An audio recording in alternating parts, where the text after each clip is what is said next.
Guys, Cyber Rob here, coming at you with another episode of today. So today I was going to talk about SpaceX, xAI, Grok, and how it's all going to probably end up merging with Tesla, right? So what we have going on here is that SpaceX is in a kind of a dilemma, right? They need more data centers. They're going to need more Starlinks because of xAI, right? With the data centers, right? So they already have Colossus that's already there in Memphis, and they want to scale that up pretty quickly, right? The data centers is definitely a hot topic issue, right? A lot of people are for it. A lot of people are against it, especially if they're in their communities. It uses a lot of electricity. It uses a lot of water. So there is definitely a pro and con with it, right? How I look at it is that AI is here. It's going to exponentially be greater of scaling up this process in order for them to collect data and to get their AI models off the ground. So I'm just thinking that the controversy, I think, is kind of been solved already. Elon's already talking about putting data centers up in space. The reason why I think that's a brilliant idea is one that SpaceX already holds the cards to get that type of equipment up there, right? They do launching of Starlink satellites on a daily basis, giving people internet who might not who have internet, or if they do have internet out in those rural country areas or even rural communities, that it's Hughes internet, I think, is one of them that is absolutely dog crap, right? And I think it's opening up a lot of information for people to start using the internet in broad form and in fast ways and reliability, right? And Starlink does that. That is from SpaceX. And I do have a Starlink Mini. And what's going to be great is that I get to test that Starlink Mini in about a week or so. When I fly out to Austin, I'm going to get a vehicle out there and then drive it from there to Las Vegas, and then Las Vegas back over here to the Bay Area, right? All on full self drive. It's all going to be with Starlink with me because there are a lot of dead spots in East Texas, actually West Texas. In that stretch of corridor from Austin all the way to New Mexico is about an 8 hour stretch, right? Austin's in the center of Texas. So in order to me to get to the center of Texas all the way to West Texas, it's actually 8 hours and it's like 800 miles or so. So there's a lot of dead spots and dead zones in that area, and Starlink's going to keep me up. I will make daily videos on that too, which is going to be awesome. Having Starlink being mobile with me, creating videos, showing you what full self drive is all about. And also, I'm going to be camping in the car to show you kind of what that's all about, and kind of like the super long road trips to show you what I've done. I've done that drive plenty of times, which is great. So I get to show you guys what it's all about to do that, and all in an autonomous vehicle, which is going to be awesome. So I think that the SpaceX has solved this problem, right? And if they do get a data center up there and it's reliable and it's working, it's actually almost zero input of power, electricity, and so on and so forth, because of the fact that they will use the solar panels to get all their energy from the sun 24 hours a day, 7 days a week. That's they can just literally point right at the sun and get all their energy. That they might have Tesla's batteries as backup just in case, but I could be wrong about that. But I do know that SpaceX engineers will probably make some type of contingency plan with that. And then they don't need any really heating and air conditioning, or excuse me, air conditioning units like cooling towers for their AC, because obviously space is very cold. They can just get all that coldness and vent it into that floating data center, and that will cool off all the servers that needed to be. Now, and then you have Starlinks all around that are just beaming information back and forth from Earth, right? And I think this is where we get into kind of like colonizing the moon, right? Because Elon did say that he wants to make some sort of kind of production line for those data centers there, which does make a lot of sense. But I don't know how quickly that can move, right? Because you got to get up there, build the infrastructure for it, and then make that product and then launch it back into space and into orbit into Earth. So a lot of complex things there. It might be better to kind of almost build it down here in pieces maybe, and then put it on Starship and then launch that guy all the way up, and then it just kind of opens up their doors and then starts to autonomously build itself. I think that's where we're going to probably be heading. If I had to take a guess, this is all guess and skeptical, or trying to just think beyond, right? And that if that does happen, I think there's going to be a lot of, I think, goodness that comes out of that, because now you're not building data centers down here. You're not sucking all the power and electricity down here. You're not using all the resources like water and stuff to to limit those resources and make them probably more expensive, right? And that's where I think xAI comes in, because then all of a sudden now you start to multiply your data centers, and now Grok starts learning at an astronomical rate for xAI, right? And I think this is where it can come into play, because I think that xAI is going to play a bigger role in this than people think because of Grok, right? Grok is already in the cars of Teslas, and I talk to Grok almost on a daily basis. You can see some of my old YouTube channels that I've and my shorts on this channel that I've had conversations with Grok, and this was back in Las Vegas, which was probably about 6-8 months ago, maybe even a year ago.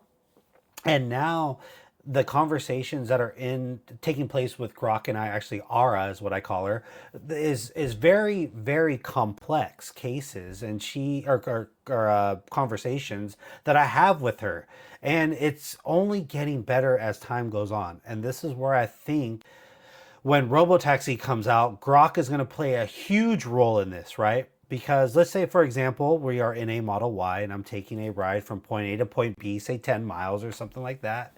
And it might scare some people using the service because there's nobody being behind the wheel, right? So I think that to have a conversation with Grok as your personal chauffeur could alleviate some of that, scared nervousness about getting in a driverless type of vehicle, right? But as I said, I think once you use Grok in the car and then you start to get comfortable in the car, it maybe is kind of almost like it's not even there anymore. But you can probably interrupt and say, "Hey, Grok, take me a different way, or make a right down on this street," or whatever the case may be. Maybe you say that you just want it to pull over now, and so you just tell Grok to pull over, or whatever the case may be. And that is your own personal chauffeur in that sense. So I think that is going to be one type of way that we're going to have Grok or Ara in our lives. The other one, I think, is going to be an Optimus. I think Optimus will be Grok's voice, right? And I think you'll be able to customize your own Optimus to talk, personality. I think we will get to that kind of complex artificial general intelligence where they are human like, but in a humanoid robot form, right? So that's where I think xAI is going to play a huge role, because they're going to have so many data centers pumping out, right? And I don't know if there's more plans in there to try to open up more data centers for xAI. I want to say there is. I think they're trying to get to 1 million GPUs by the end of this year. I think currently they're at, I think, 500,000. I could be wrong. Just got to double check on those numbers, but that's just my estimated guess, right? So I think in this realm that xAI and SpaceX are definitely going to be huge conglomerates, right? I mean, SpaceX is supposed to have an IPO, and they're supposed to say it's around $2 trillion, which I totally agree with. I think Tesla right now is at 1.4 trillion dollars last time I saw, with almost like close to a 400 price share, I think it is. Now the question is will SpaceX and xAI merge with Tesla, or vice versa? Will Tesla merge with SpaceX xAI? So it's something that kind of comes across like, oh, I don't know which way to go. I mean, leave your comments on what you think will happen with that whole merger if it does take place. I personally think it does. Elon has been talking about having all of his companies under an X umbrella. I don't know if that was a long time ago if you haven't heard about any of that stuff. So I think that Elon is going to be merging his companies, which I totally think he should. He should have more control over his company so we don't have rogue shareholders. No matter what your kind of political beliefs in, the man is definitely a brilliant guy who's built multiple trillion-dollar companies. He's going to continue to build more multi-trillion-dollar companies. He will be a trillionaire. People have a lot of controversy about that. I get it. But I think in the realm of where SpaceX is heading and trying to get us as humans to be a multi-planetary species and try to get to Mars, it'll be great to do it in our lifetime. I think we will do it in my lifetime. I'm 42 years old. I'm hoping by that time that we do land on Mars. Whoever wants to go over there and colonize it, that would be absolutely great for humans. So that's where I think it's kind of heading, and then all those I think are going to combine into one big conglomerate, right? And who knows how big that will get, right? Because now you're talking about multiple trillions of dollars in a company who has multiple trillions of dollars coming their way and investing billions of dollars in infrastructure and new products that they're about to do, right? Here's a good example. Tesla is now almost moving into straight robotics, AI, autonomy, right? That includes the cars, the robots, and even the compute power for inference, right? I think SpaceX is heading toward more Starlinks, more data centers that are going to be in the air. xAI is going to be expanding Grok and their AI infrastructure. So all these three are really playing a big AI role, right? And this is where I don't think Grok is, I think, definitely behind in other AI companies like ChatGPT and Anthropic. And I think that's where Grok is going to seriously start to catch up. Even Elon said that he is behind for sure for Grok, but he started later. So the other companies have probably a head start more than them. But I think in the realm that he will catch up pretty quickly because he moves at lightning speed. Trust me, I used to work for Tesla. They move so quickly over there and they are data driven, first principle driven, and those are a different type of mindset people who work nonstop in order for them to accomplish the goals that Elon sets out. And this is where I think people need to start understanding AI, right? And this is why I'm trying to make this channel a little bit more AI news. What I'm trying to do with AI, I'm already doing some, the Tesla cars. I consider them to be robots on wheels, AI, because they drive me everywhere I go. I don't drive anywhere anymore. 99% of the time I'm on full self-drive. The only time that I'm not is trying to either find a parking spot or I'm just trying to manually take over for that last, like, not even tenth of a mile for whatever reason, right? So that's one part of how I'm trying to have AI in my life, right? The other one is actually been kind of, you know, getting my feet wet a little bit in Anthropic and OpenClaw and just working with that type with, AI bots. I'm really super deep into it. I've only been in it for about a month, maybe a month and a half. I got a new iMac, which I'm doing recordings on here, and then I'm just messing around with it. And I will make videos, something like that in that realm. Let me know in the comments if you want to see something like that. I haven't really messed with it too much, but it's still definitely fun. And that's where I think a lot of people are just are scared of AI because one, they don't know, and two, I don't think that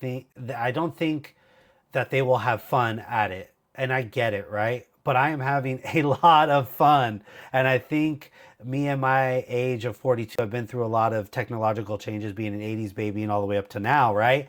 I am definitely having a lot of fun with AI. And I want to tell you guys, it is so much fun. Just watch some YouTube videos if you just don't want to go deep into it, or if you have an old laptop and you want to put OpenClaw on it, or Anthropic, or ChatGPT, or whatever the case may be. They are growing exponentially faster and smarter, and I'm trying to tell you guys, have fun with it. It is not as scary as you think. I am in this AI space daily at my job, even here at home. I'm doing a lot of the stuff to try to get familiarized with it. And yes, of course, this is definitely a learning curve, but this is how you start to get into it and then have fun. That's what it's all about, guys. So I want to thank you guys for this episode. Let me know in the comments what you guys think. If you guys want me to do another episode about something else, let me know. But it's going to be mostly driven from like NVIDIA, all these other AI companies, Palantir, Anthropic, OpenClaw, everything. I'm going to try to just explain to you guys what I'm going through and what my mind is going through, and trying to give you updates on that first business venture that I have, is that robotaxi fleet. Just waiting. It's going to get there. We're so close. We are so close. And once that happens, my cars are going on the network. Okay, guys? And I'm going to be making stupid buku bucks and having stupid buku, so many cars on that network. All right. So thank you guys for tuning in. You guys already know what to do. I don't want to keep repeating it, but leave comments. Let me know what else you want to hear. All right. Good night, guys.